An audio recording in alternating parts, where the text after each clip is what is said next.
Today I'm feeling called to speak about death and rebirth, particularly on the path of spiritual transformation. Now I'm here in the city of San Diego, and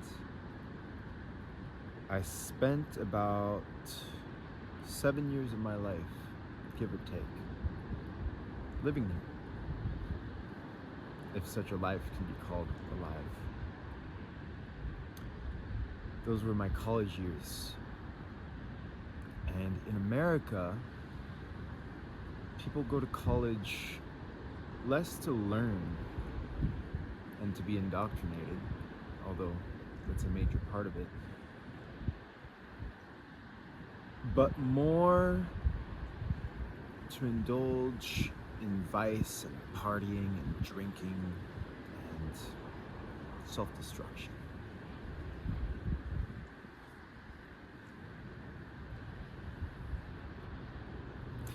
And the chapter of my life wherein I lived in San Diego was very much centered around drinking myself to death.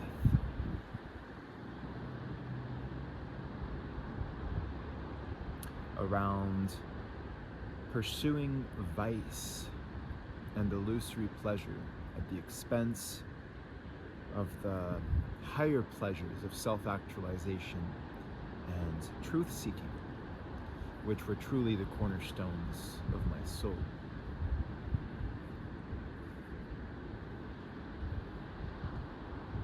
So what does this have to do with death and rebirth?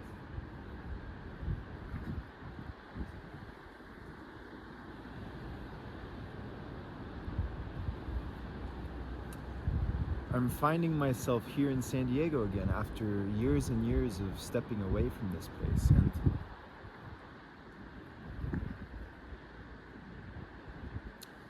this is simultaneously entailing a pondering, a looking back upon all those years that I spent destroying myself and living here, meditating upon these things, upon this period of my life, as well as feeling within my body, within the somatic memories of my being, the specters and ghosts of my past, which still cling to my flesh and bones like echoes of a self I no longer am, but which nevertheless persists in subtle apparitions and in certain patterns of behavior which haven't yet been released and put to death.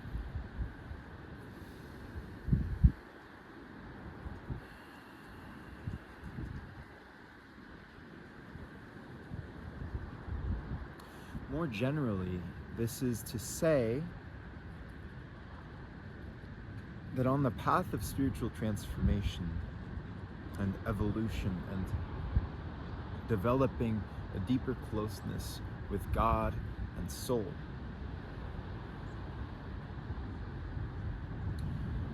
there are certain versions of ourselves and certain patterns of being which are attached to those versions of ourselves, which need to be fully let go, renounced, and put to death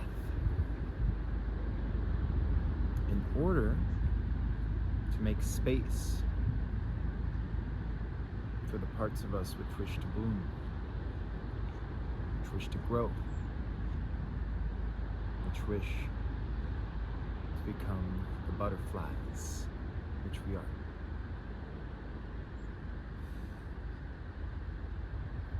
Much like pruning a tree.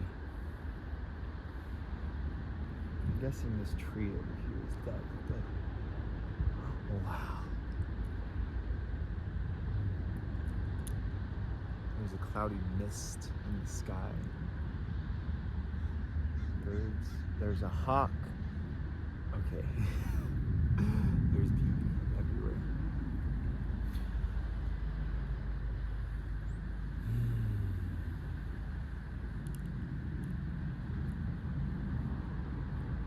So I spoke of pondering and meditating upon the past versions of myself that used to live here, that used to exist here rather than live.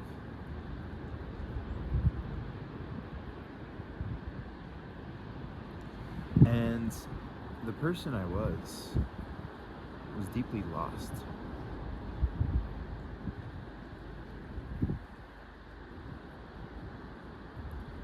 The person I was initially an 18-year-old boy, fresh out of high school, where friendship was defined by how deeply one could destroy oneself with alcohol. And the depth of one's friendship came by the depth, or from the depth of that destruction.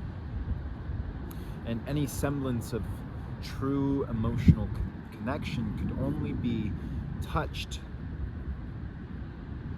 by numbing ourselves so deeply that the vulnerability of our anguish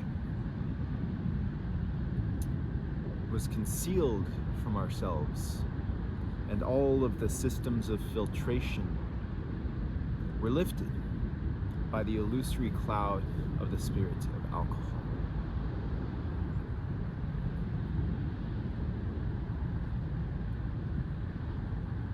Perhaps those are vague words, but they're my meditations.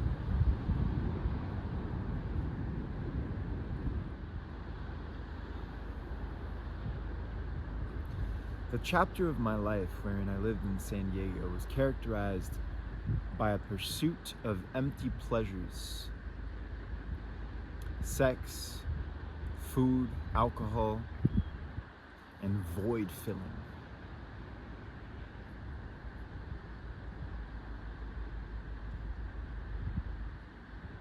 The amount of times that I found myself in this city, in a blackout state, having drunk despicable amounts of alcohol, and walking around like a zombie, like I earned the nickname Crazy Eyes from how much I was drinking.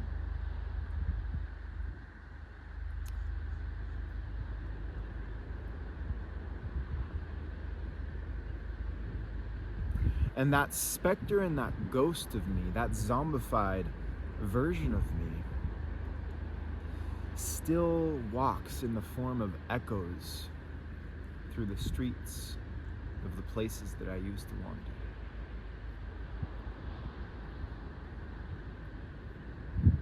And in some sense, there's like, on one hand, a grieving process that I'm having to go through as I'm walking through these places, to like simultaneously feel the pain that that being was in, that being which I am, and to grieve all of the death that that being was imposing upon me and himself, that I still carry within myself.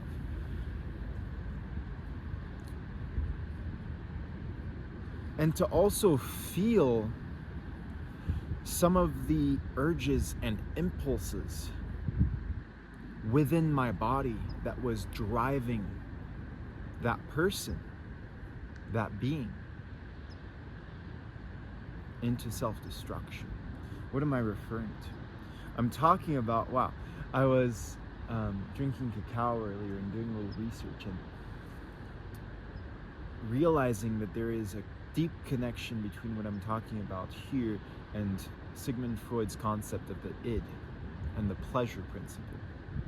And the id being this unconscious driving force that dictates our sexual impulses, our lusts for food, our appetites, our drives for just pleasure, pursuits of pleasure, to fill whatever quote-unquote needs we have within our body.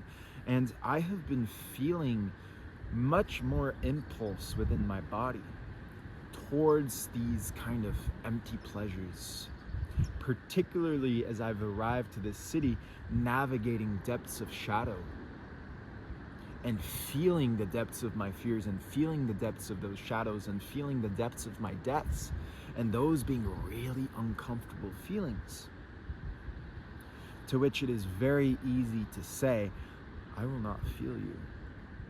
I will feel something else that is a temporary and fleeting pleasure which can fill that pain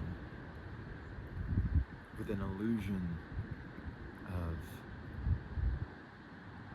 numbness, disappearance, avoidance.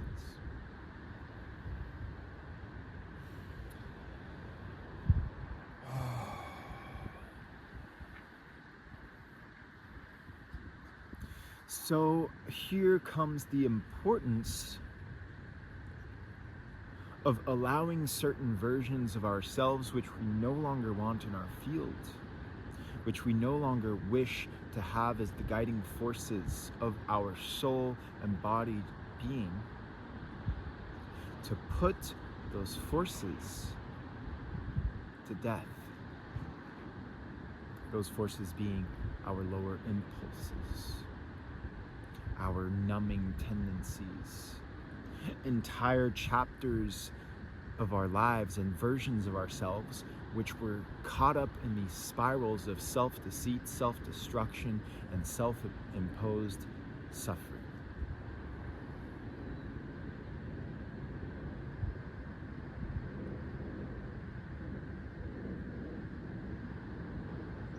Sometimes the specters of those selves present themselves in the form of memory, perhaps more intellectual and mental, as well as somatic, in the form of specters and spectral tendencies that will try to revisit and say, like, hey, this is still kind of alive in you. What do you want to do with this? Do you want to continue pursuing this path, even though you know where it leads, towards death and demise? Or do you want to ritualistically set it down and put it to death properly forever, with gratitude and love, so that those parts of ourselves can be healed and returned to God?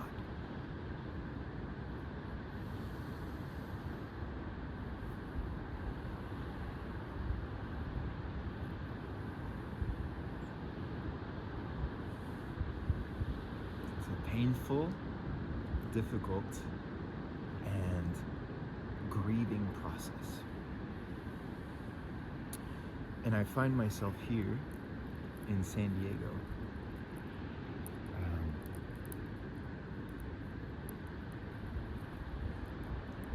Wow.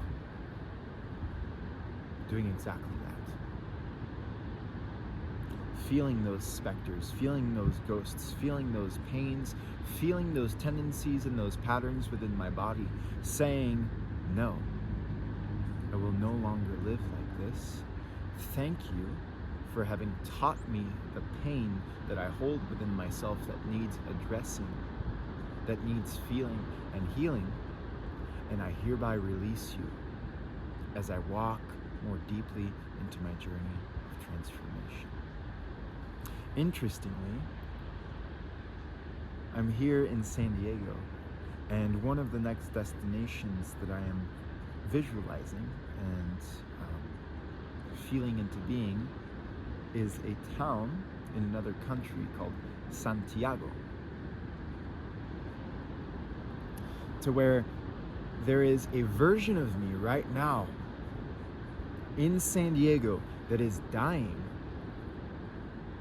so that a version of me can go be born in Santiago.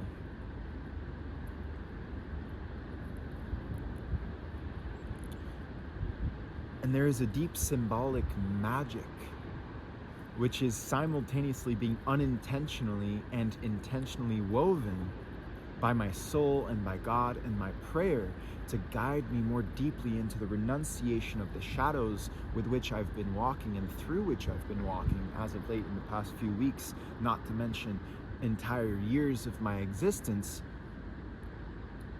A renunciation of such shadows to walk into the rebirth and resurrection aligned with Christ, so that I can step more deeply into the purpose and the calling of my soul, aligned with the volcanic eruptions of my earthly heart, reawakening its phoenix essence and rising into the being which I am. No longer numbing pains, no longer clinging to fleeting pleasures and illusions, no longer walking like a ghost and a zombie and breaking parts of ourselves at the altar of capitalistic demise, at the altar of false spirits that come and feed upon our wounds and fester in the darknesses in which we dwell.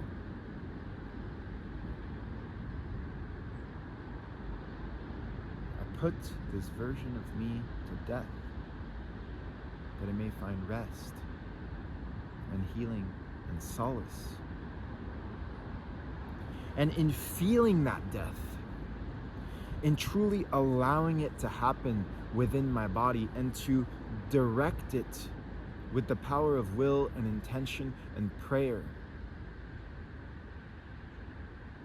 that leaves space for calling in the healing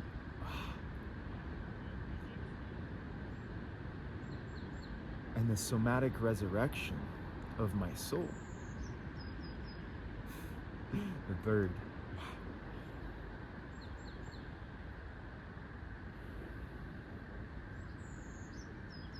So that life can no longer be about filling a void, but about nourishing the fertile void of inheritances of pain which we all carry within ourselves, so that that void may become a womb, which, with the fertility of creative essence, can then birth a golden luminous child of life, of love, of becoming, and of actualization of potential.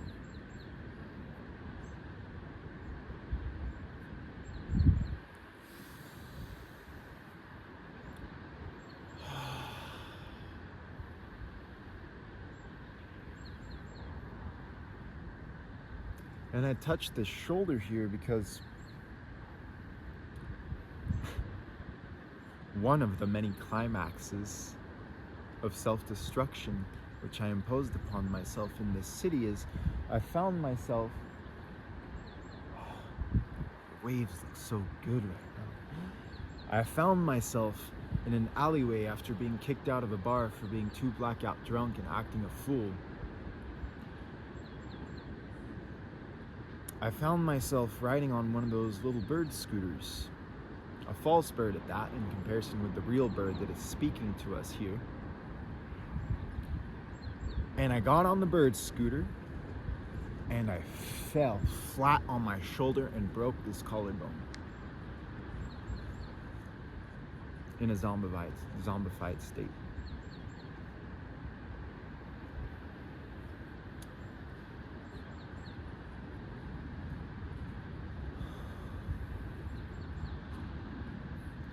I carry an enormous amount of pain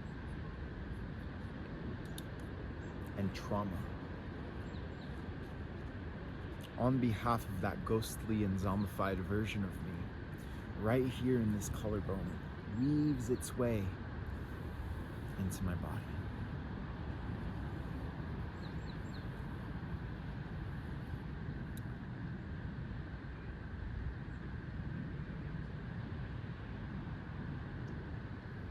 And in some sense, in some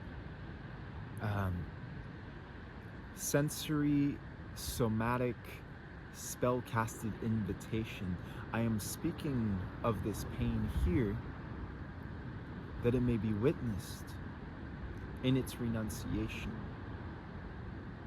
in its putting to death, in its putting to rest, in its putting to healing.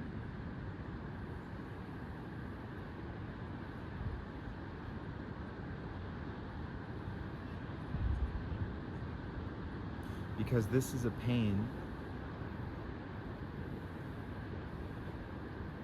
that I'm in the process of letting go, to make room for the opening of my heart, which can then shine into those places where the pain still clings to the crevices within my bones and to the cellular structures of my being.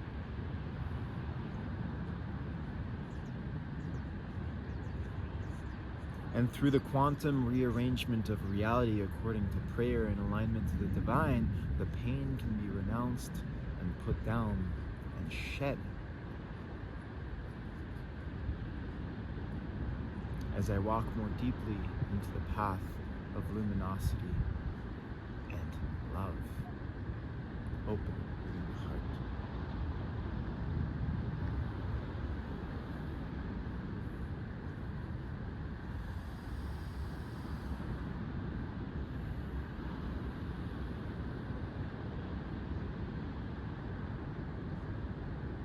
Such that the process of death and resurrection on the path of spiritual transformation is something that you have to give space to, and that you have to take the time and energy to honor,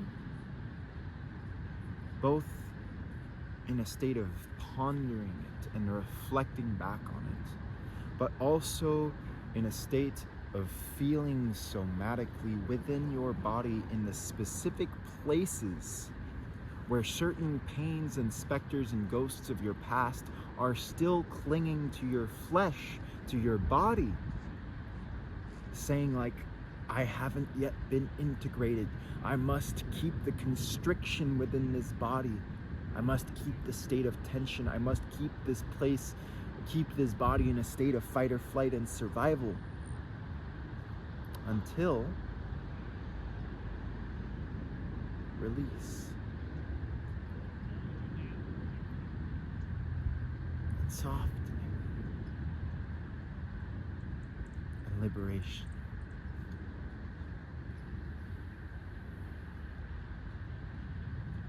Things which must be chosen, embraced, cultivated, and loved.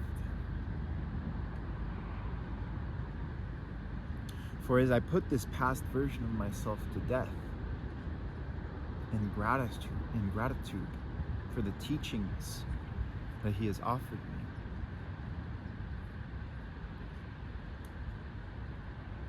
I also hold that version of me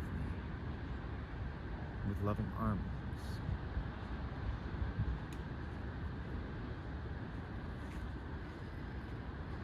And reassurance that all is well and okay. That all that pain which he was refusing to feel, I will feel for him. And I will alchemize and transmute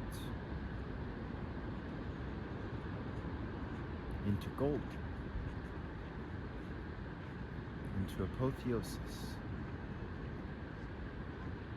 into soul, and into love.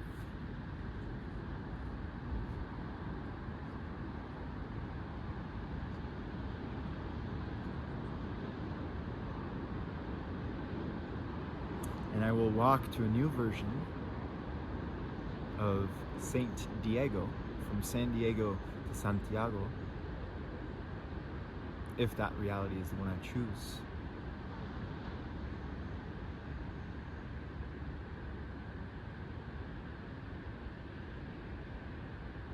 And I will walk not as a zombie, not as a ghost, not as an unfeeling, numbing being, but as the abundance which I am, as the soulful child of God, which I have a birthright to be. As a warrior of Christ, as a warrior of light, and as an emanation of peace. For all versions of me to feel, past, present, and future, and for all around me to feel peace, harmony, truth, freedom, and love. That is the path that I'm choosing. And that is the path that arises when you no longer cling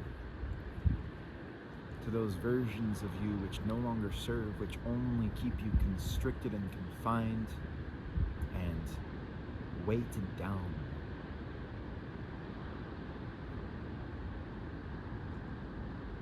And you put those versions of you to death and to rest. And you allow yourself to resurrect.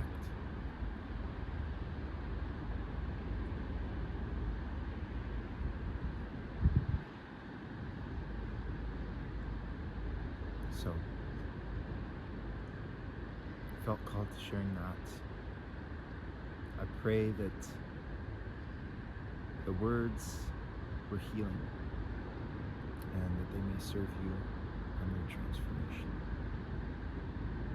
I would love some feedback if you've gotten this far in the video.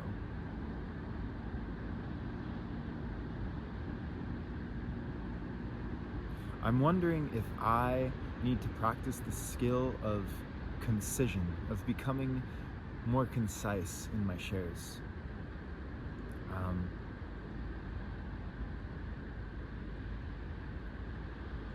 Am I repeating myself in these videos?